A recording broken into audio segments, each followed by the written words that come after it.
संस्कारी बहू की सौतन। दुर्गा उठकर भजन से दिन की शुरुआत करती है।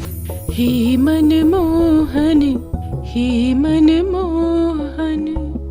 नैन्सी गुस्से में जाती है और दुर्गा की चोटी पकड़कर उसे पूजा के स्थान से खींचकर बरामदे में ले आती है। आप माँ जी। एक गांव में हरीश अपने परिवार के साथ रहता है। काम के सिलसिले में हरीश अक्सर शहर आया जाया करता था। हरीश की शादी कुछ महीने पहले ही गांव की एक लड़की दुर्गा से हो गई थी। दुर्गा बहुत ही सुशील और साधी थी। वो दिन भर घर का सारा काम करती और इसे ही अपना कर्तव्य समझती। अरे बहुरिया, सूरज सर पर चढ़ाया है, नाश्ता तो कर ले।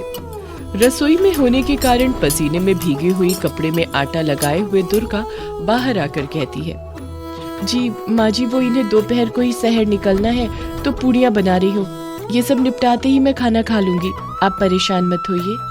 भगवान जाने अम्बा, तूने क्या पुण्य कमाए थे जो ऐसी संस्कारी बहू मिली है। जीती रह बहू, जीती रह। वैसे मैं क्या कह रही थी कि थोड़ा लगाम डाल दे हरीश पर, बहुत काम करता है। बच्चे का मुंह दिखा दे, फिर तेरे पल्लू से बंधा रहेगा। जी माँ जी।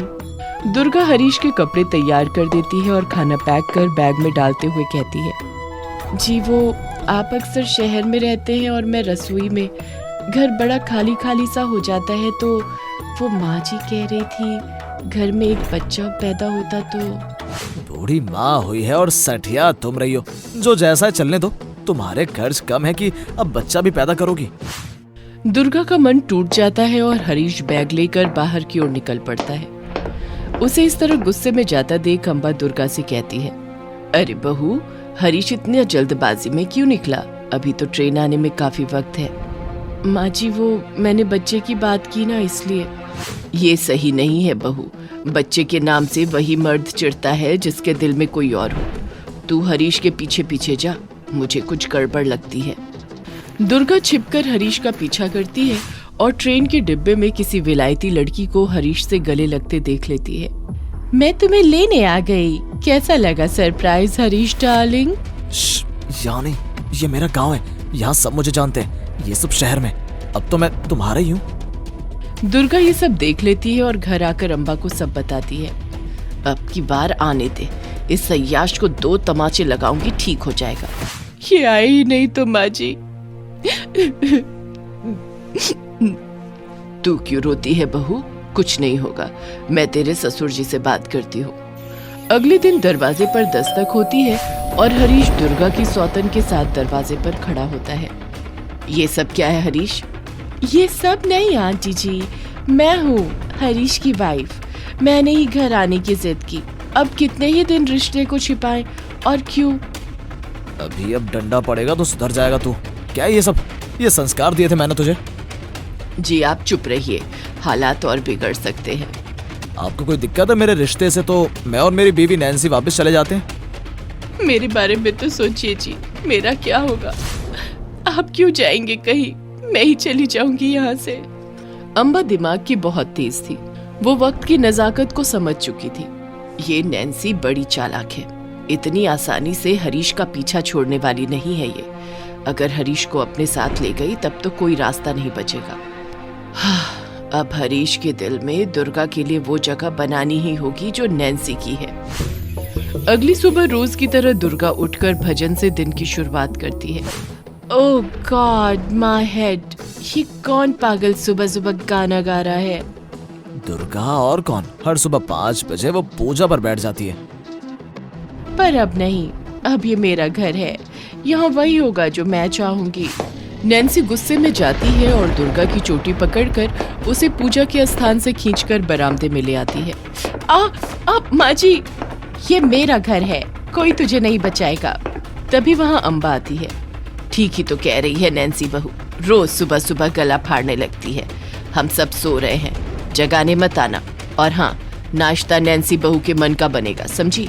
और नैन्सी बहू, तू क्यों इस पर हाथ उठाकर अपने हाथ मैले करती है? अम्बा को भी अपने खिलाफ देखकर दुर्गा टूट जाती है। वो कृष्ण जी के आगे बैठकर रो रही होती है कि तभी वहाँ अम्बा आकर उससे कहती है, जब घी सीधी उंगली से ना निकले तो उंगली टेढ़ी करनी पड़ती है बहू, और तुझे भी उंगली टेढ़ी करनी होगी। वो औरत बनना होगा जो हरीश को अपनी ओर खींच ले। ये अच्छाई का चोला छोड़ और लड़ अपने लिए, बाकी मैं संभाल लूंगी। ये ले कुछ पैसे और नैन्सी जैसे कपड़े खरीद ला और पार्लर होते हुए आना। दुर्गा अपनी सास की बात मानकर एक शहर की लड़की का गेटअप ले लेती है और घर आती है। उसकी पहली झलक ही देखकर हरीश के होश उड़ जाते हैं। अरे कोई नाश्ता दे दो। मैं कोई काम वाली नहीं हूँ, अपनी बहू से नाश्ता बनवा लीजिए। ज्यादा जबान चल रही है तेरी, फिर से खींचू बाल। हाथ लगा कर तो दिखा। कानूनन हरीश की पहली बीवी मैं हूँ, तो अगर मैं पुलिस स्टेशन गई तो तेरा पति होगा जेल में और तू अपने घर। बाहरी औरत कहीं की। ये कहकर दुर्गा नैन्सी को एक तमाचा लगाती है और नैन्सी चूं भी नहीं कर पाती। ससुर जी, एक घर में बस आप हैं जिसने मेरी तौहीन नहीं की, पर अब आपसे भी मेरा कोई रिश्ता नहीं है। पर आप बड़े हैं तो बताकर जा रही हूँ कि शर्मा जी के घर में भजन संध्या में मुझे गायिका के तौर पर बुलाया गया है। अब किसी के चक्कर में मैं क्यों अपना टैलेंट वेस्ट करूं। दुर्गा भजन संध्या के लिए निकल पड़ती है। आए दिन उसे कहीं न कहीं से गायिका के तौर पर बुला लिया जाता और दूसरी ओर नैन्सी पर हरीश के घर का सारा बोझ आ गया था। हरीश डार्लिंग, वो हमें एक नौकरानी रख ले क्या? तुम्हें ही आना था यहाँ। आज तक तो इस घर में कोई नौकरानी नहीं थी। दुर्गा कैसे सब संभाल लेती थी, और इस झमेले में मैं भी सही से काम नहीं कर पा रहा तो कहाँ से आएगी मेड? तो मुझे क्या पता था तुम ऐसे भूखे नंगे निकलोगे। अरे गर्मी अपनी दुर्गा पर दिखाना, वो होगी तुम्हारे पैर की जूती, नैन्सी नहीं है। दुर्गा अपनी कमाई से अलग घर लेकर वहीं रहने लग जाती है। उसके बढ़ते स्टैंडर्ड को देखकर नैन्सी को और गुस्सा आता था और हरीश और उसकी लड़ाई बढ़ती ही जाती थी। और फिर एक दिन, लोहा गरम, अब हथौड़ा मार देते हैं। अम्बा अपने दूर के एक रिश्तेदार के बेटे को फोन लगाती है जो शहर में रहता था और उसे अमीर कॉन्ट्रैक्टर बनवाकर गांव में बुलवाती है। अनिल अपने एक आदमी को प्लान के मुताबिक हरीश के घर भेजता है। हरीश जी हैं क्या? हमारे सर आए हैं गांव से प्लांट बनवाने, उन्हें कुछ लोगों की जरूरत है। तो पता चला हरीश जी को इस काम की नॉलेज है और जॉब की तलाश भी, तो अगर एक बार बॉस से मिल लेते हो अच्छा रहता। आपके बॉस का क्या नाम है? अनिल, लंदन रिटर्न है।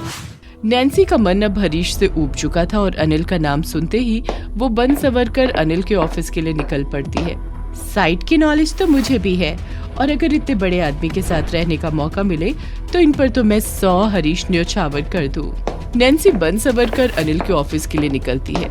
नैन्सी के घर से जाते ही अम्बा हरीश को उसके लिए आए जॉब ऑफर के बारे में बता देती है और हरीश भी अनिल के ऑफिस के लिए निकल पड़ता है और वहां जाकर नैन्सी को अनिल से फ्लर्ट करता देख लेता है।